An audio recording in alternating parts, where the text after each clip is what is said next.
Aku beriman, ujar Fir'aun, bahwasanya tidak ada Tuhan selain Tuhan yang beriman dengannya Banu Israel, dan aku orang yang Islam.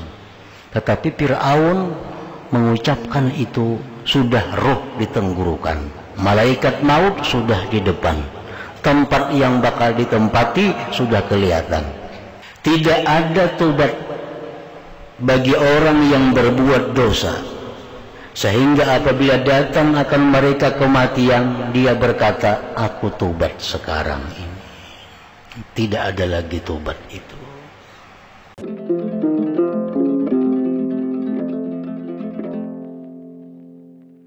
Para muhibbin rahimakumullah,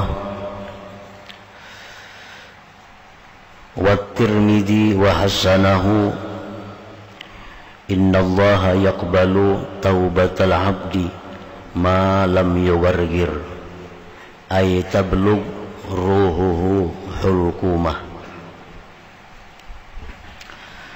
Hadis riwayat Imam Tirmidzi, dan beliau menghasankan ini hadis, yang artinya sesungguhnya Allah menerima tobat seorang hamba sebelum sampai rohnya di tenggorokannya.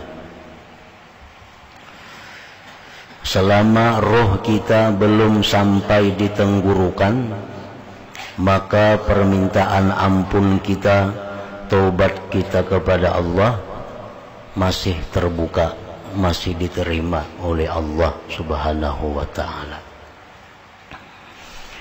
Nah, hadis ini memberikan faidah kepada kita, antara lain bahwa kita diperintahkan untuk bersegera tobat itu,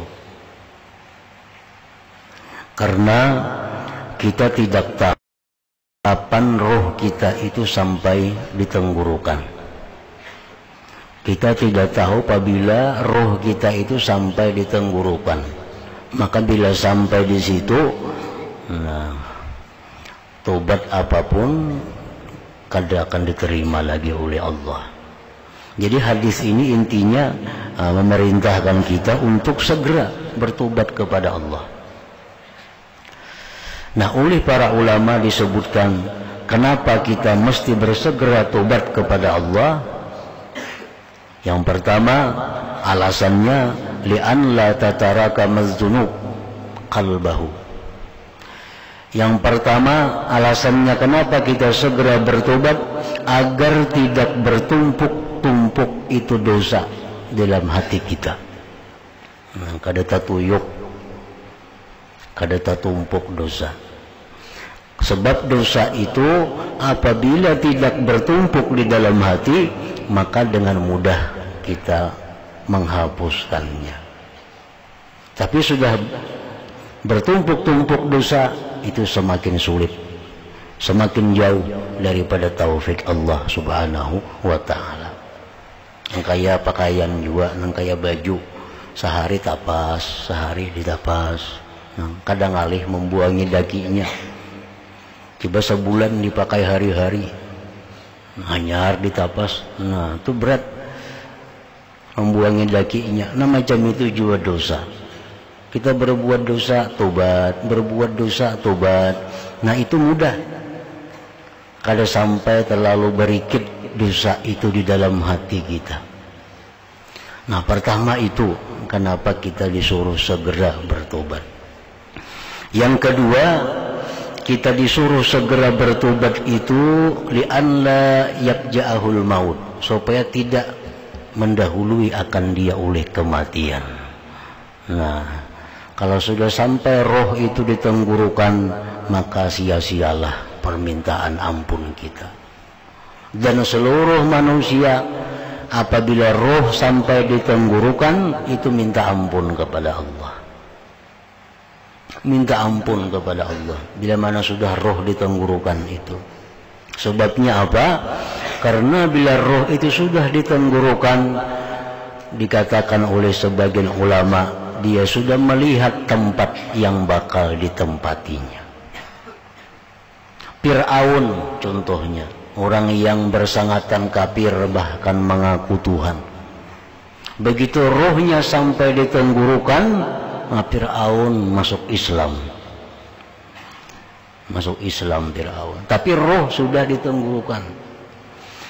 Allah Subhanahu wa ta'ala menghikayatkan dalam Al-Quran bagaimana Fir'aun, amantu annahu la ilaha illalladzi amanat bihi banu Israel wa ana minal muslimin. Aku beriman, ujar Fir'aun, bahwasanya tidak ada Tuhan selain Tuhan yang beriman dengannya Banu Israel, dan aku orang yang Islam.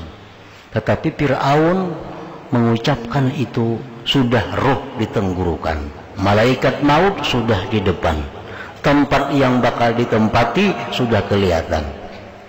Nah, tobat sudah kada berguna lagi. Para muhibbin rahimakumullah.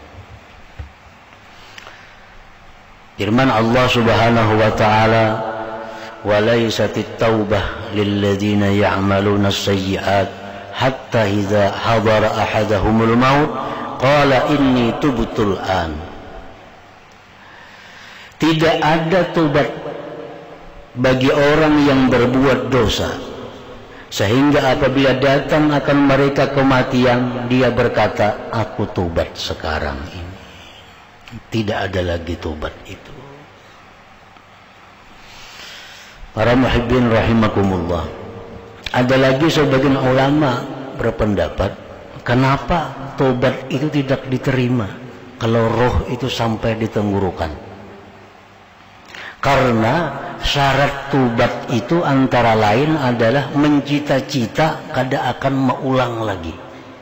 Itu kan?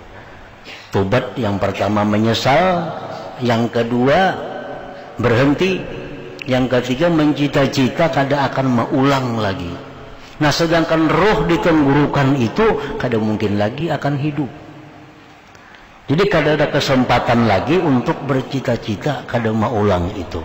Nah, oleh karena itu tobatnya tidak cukup syarat sehingga ditolak oleh Allah Subhanahu wa ta'ala. Nah, para muhibbin rahimakumullah.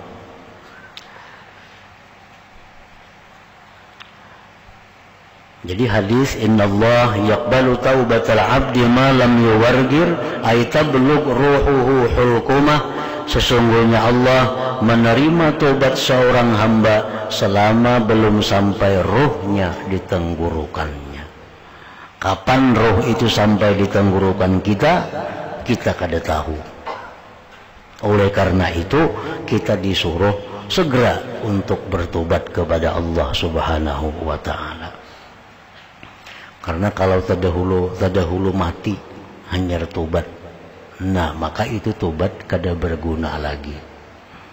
Mati mendadak. Kalau orang yang selalu tobat kepada Allah mati mendadak itu rahmat. Mautul faj'ah rahatun lil mu'min wa akhdatu asapin lil fajir. Sabda Rasulullah sallallahu alaihi wasallam.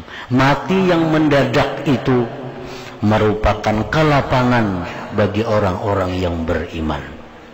Banyak para nabi yang mati mendadak, mereka mendapat kelapangan. Nabi Ibrahim alaihissalam, beliau mati mendadak. Tetapi ini orang yang sudah selalu kembali kepada Allah sehingga menemui kelapangan. Tapi kalau orang-orang yang fajir, dosanya banyak, tobatnya belum, mengqada kewajiban belum, nah mati mendadak, nah ini maka siksa.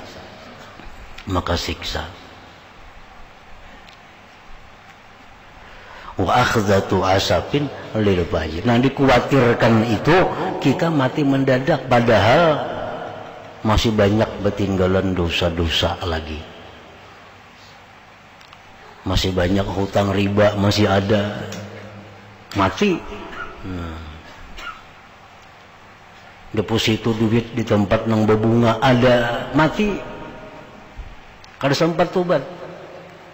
Nah ini nang akhzatu asapin lil fajir.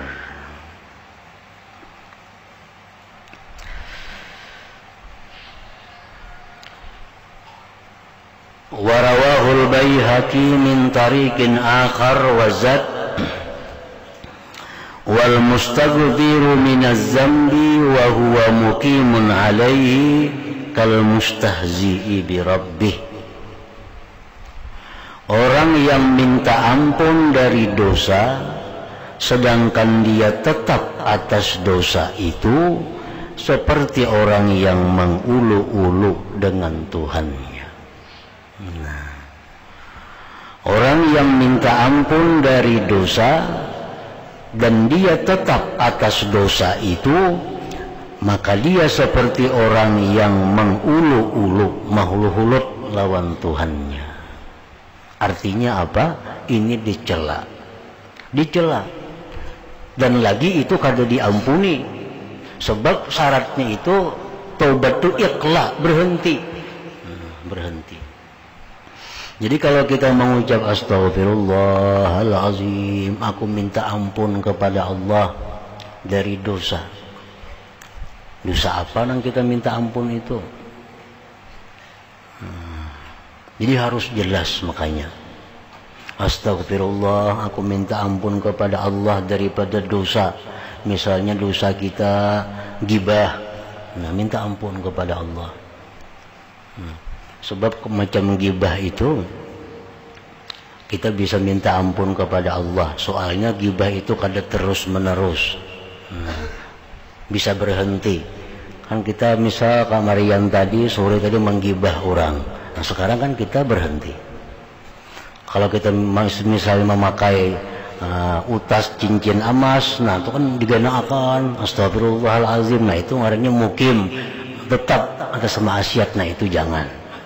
Jadi kita minta ampun kepada Allah dari dosa apa? Ya Allah, astagfirullahalazim, aku minta ampun kepada Allah yang Maha Agung daripada misalnya seringkali mengeluarkan sembahyang dari waktunya.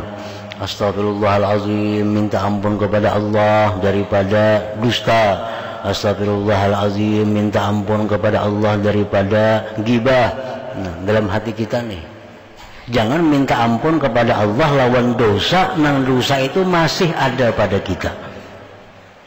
Di saat kita astagfirullah itu ya Allah, hamba minta ampun akan engkau daripada riba, sedangkan seorang masih mau tanggakan duit berbunga misalnya, nah kada kawa itu mau ulu-ulu Allah. Jadi nang kita minta ampun kepada Allah ini pastikan dosa itu kita berhenti. Ya paling kada saat istighfar itu, paling kada saat istighfar itu kita sudah putus daripada dosa yang kita minta ampun dengannya. Orang misal suka berzina, ya Allah, hamba minta ampun kepada engkau daripada berzina, sedangkan pasangan zinanya masih dihubunginya. Nah, sedangkan pasangan zinanya masih kontak lawan inya, itu ngarannya maulu-ulu Allah. Kalau berhenti daripada zina, maka pasangan zina itu putuskan daripadanya. Nah, hanya kita minta ampun kepada Allah. Karena kalau kita minta ampun kepada Allah tapi masih dalam keadaan berpakaian dengan dosa itu, maka seperti orang yang mengulu-ulu dengan Tuhannya.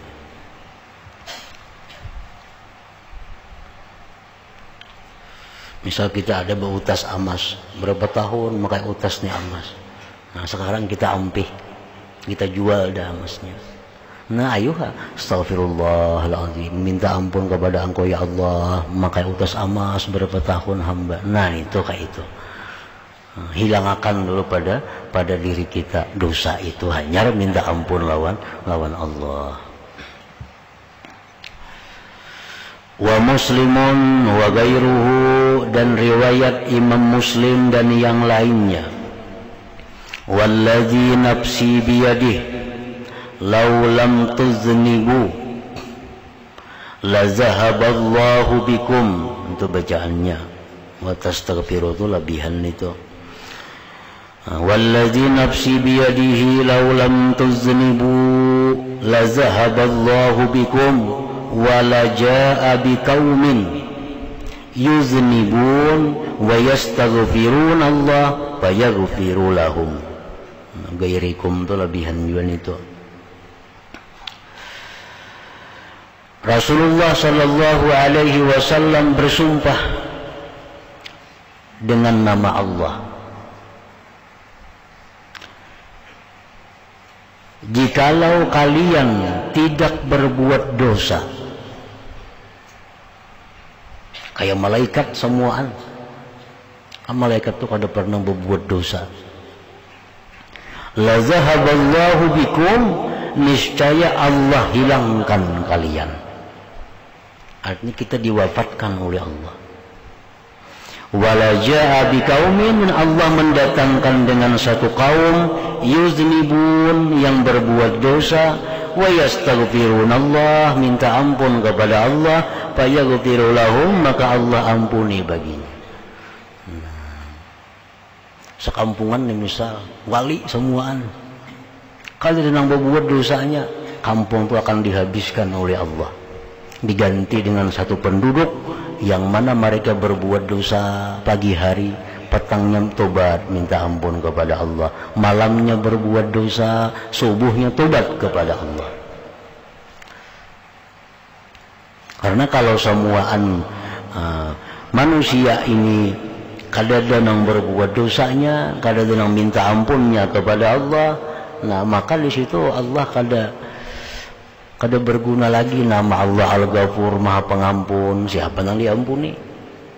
Al-Ghaffar, Al-Afu, banyak ngaran-ngaran Tuhan yang menunjukkan Tuhan itu Maha Pengampun, Maha Penyayang, Maha Pengampun, Pemaaf. Kalau semua ini bersih, semua siapa yang dimaafi, siapa yang diampuni? Nah, untuk mewujudkan itu, maka Allah tentu menciptakan satu kaum, satu bangsa yang mereka itu berbuat dosa, tobat kepada Allah. Berbuat dosa, tobat kepada Allah.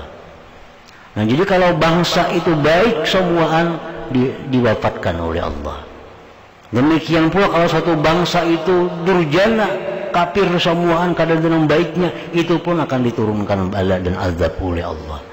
Allah itu paling suka dengan makhluk, Allah paling suka dengan hambanya yang begitu berbuat dosa, tobat kepada Allah. Berbuat dosa, tobat kepada Allah. Sesuai dengan hadis Rasulullah, kullu bni Adam khata wa khairul khata'in at-tawwabun. Tiap-tiap manusia itu berbuat kesalahan, dan sebaik-baik yang berbuat kesalahan itu yang tobat kepada Allah. Jadi kita umpamanya berbuat satu dosa. Nah, berbuat dosa ini lalu kita tobat. Kita tobat dengan tobat yang benar. Maka kita ini di sisi Allah sama dengan orang yang tidak pernah berdosa. At-taibu minaz zambi kaman la dzambalah. Orang yang tobat dari dosa itu seperti orang yang tidak punya dosa.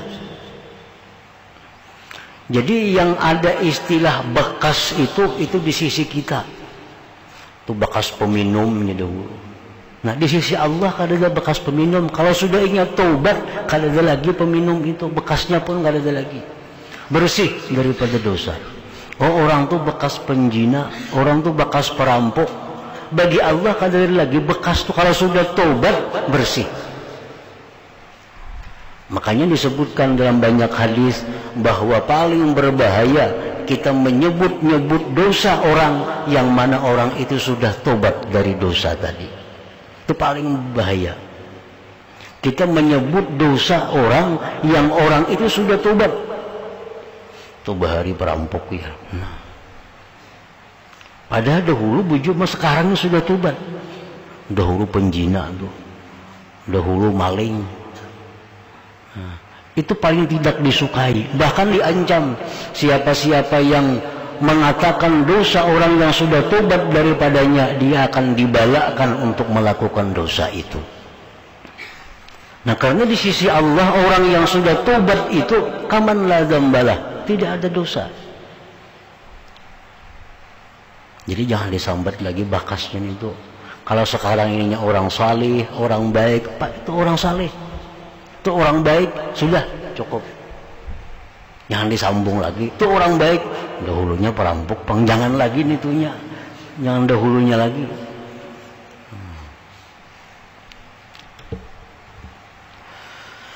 Wa Muslimun, dan riwayat Imam Muslim, laisa ahadun ahabba ilaihil madhu min Allah min ajli dzalik madaha nafsah wa laisa ahadun aghyara min Allah min ajli dzalik harramal fawahish wa laisa ahadun ahabba ilaihil uzru min Allah min ajli dzalik anzalal kitab wa arsalar rusula. Tidak ada seseorang yang paling suka kepadanya pujian daripada Allah. Orang yang paling suka dipuji itu adalah Allah. Orang yang paling suka dipuji itu Allah.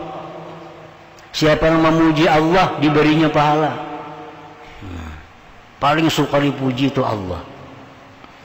Oleh karena demikian Allah memuji dirinya sendiri. Dalam Quran, Alhamdulillahirabbil alamin. Nah, segala puji bagi Allah Tuhan semesta alam. Alhamdulillahilladzi anzalal kitab. Segala puji bagi Allah yang menurunkan Al-Quran. Banyak Allah memuji dirinya sendiri. Paling suka dipuji itu adalah Allah. Dan tidak ada seseorang yang paling pencemburu daripada Allah. Paling panimburuan itu Allah. Oleh karena demikian Allah haramkan sesuatu yang jahat. Allah itu paling panimburuan. Nah, panimburuan itu datangnya di mana asalnya? Panimburuan itu datangnya di cinta. Mungkin kita kada cinta lawan siapa, kada cemburu. Nah, kenapa kita cemburu? Karena ada cinta. Nah, Allah itu paling cinta lawan makhluknya dan sekaligus paling cemburu. Oleh karena itu banyak larangan-larangan. Kita kalau mencintai seseorang sangat cinta, banyak peraturan toh. Kamu jangan ke sana, kamu jangan ke sini, kamu jangan makan itu, jangan makan ini. Karena kasih sayangan nih lawan orang ini. Nah, Allah tuh macam itu. Allah paling cemburu. Oleh karena itu Allah mengharamkan macam-macam kejahatan. Haramal fawahish. Walaysa ahadun ahabba ilaihil uzru min Allah min ajli dzalik anzalal kitaba wa arsalar rusula. Dan tidak ada seseorang yang paling suka kepadanya tobat. Al-uzru artinya at-taubatu, tobat daripada Allah. Karena demikian itu Allah menurunkan kitab Al-Quran dan kitab-kitab lain. Dan Allah turunkan rasul-rasul. Al-Quran, Rasulullah diturunkan menyampaikan kepada manusia bahwa Allah itu penyayang, Allah itu pengampun. Siapa yang berbuat salah kembali kepadanya, tobat kepadanya. Karena kita tobat itu Allah sangat suka, Allah sangat gembira. Orang yang sekian tahun maksiat, selama hiduplah maksiat aja, nah, maksiat kepada Allah. Akhirnya inya tobat, akhirnya tobat. Daripada sukanya Allah orang ini tobat, satu orang ini diampuni Allah dosanya. Yang kedua orang ini diberi pahala karena tobat itu. Yang ketiga, dosa-dosa yang dilakukan dahulu itu yubaddilullah hasanat, Allah ganti kebaikan. Allah ganti kebaikan. Jadi dosa-dosa yang kita bahari mencuntan itu namun sekarang tobat jadi pahala. Kita bahari makan di warung yang kada bayar itu nah, tobat sekarang jadi pahala. Asal bujur-bujur tobat. Nah, itu daripada cintanya Allah kepada tobat itu. Bukan hanya pahala, bukan hanya dihapus dosa, dosa itu dicurit, diganti lawan hasanat, lawan kebaikan-kebaikan. Wa Muslimun, dan riwayat Imam Muslim, inna imra'atan min Juhainata atat Rasulullah sallallahu alaihi wasallam wa hiya hubla minaz zina. Bahwasanya seorang perempuan dari kabilah Juhainah yang disebut dengan Al-Ghamidiyah, perempuan itu Al-Ghamidiyah ini datang kepada Rasulullah sallallahu alaihi wasallam. Dia bunting, dia hamil daripada perzinahan. Ini berzina si perempuan. Perempuan berzina, lalunya hamil, datang kepada Rasulullah sallallahu alaihi wasallam. Faqalat ya Rasulullah asabtu haddan fa'aqimhu alayya. Wahai Rasulullah, ulun telah melanggar undang-undang, maka hukumlah ulun sesuai undang-undang itu. Menyerah diri. Maka hukumannya, kalau orang yang berzina itu orangnya ini sudah pernah kawin, hukumannya adalah rajam, dilimpari lawan batu sampai mati, itu hukumannya. Nah, jadi si perempuan ini datang kepada Rasulullah, maka perempuan ini sudah kawin. Nah, datang kepada Nabi mengatakan bahwa ulun telah berzina dan dirikan hukum Allah atas ulun ini. Pada Nabiullah sallallahu alaihi wasallam waliyaha, maka Nabi kita memanggil wali si perempuan itu. Faqala, ujar beliau, ahsin ilaiha fa idza wada'at fa'tini biha. Fa'ala, ujar Nabi, ini si perempuan ini kulaikam kalau iya. Nah, Nabi, berbuat baiklah engkau kepadanya. Artinya jangan dicaci maki, jangan dipukuli, jangan disambati, pelihara. Bila mana dia sudah melahirkan anaknya, sudah lahir, hamil nih, nah, sudah lahir, bawa ke sini. Nah, menurut sebagian ulama, bila sudah lahir, sudah menyusui anaknya 2 tahun, bawa datang kemari. Papa Allah, maka memperbuatlah si walinya tadi, bawa bulik ke rumah. Diharagu si hamil nih, nah, hamil daripada zina sampainya melahirkan, sampai menyusui 2 tahun. Habis dibawa kepada Rasulullah sallallahu alaihi wasallam. Nah, ini perempuan yang semalam itu. Fa'amara biha Nabiullah sallallahu alaihi wasallam. Tertinggal pa'amaranya. Fa'amara biha Nabiullah sallallahu alaihi wasallam, maka memerintahkan Nabi dengan perempuan tadi. Fasuddat alaiha thiyabuha. Jadi Nabi, ini perempuan ini bawa ke tanah lapang sana. Ikat dengan pakaiannya. Jadi pakaian suruh duduk. Kalau bini-bini suruh berduduk. Nah, tutupi badannya dengan pakaiannya. Summa amara biha, kemudian memerintahkan Nabi dengan perempuan tadi, paru jimat, maka dia dirajam. Nah, dirajam, dikumpul orang-orang kampung, suruh membawa batu, nggak kayak ganggam nih batunya. Nah, ditawaki sampai inya mati, sampai mati. Summa shalla alaiha, kemudian Rasulullah menyembahyangkan atas si perempuan tadi.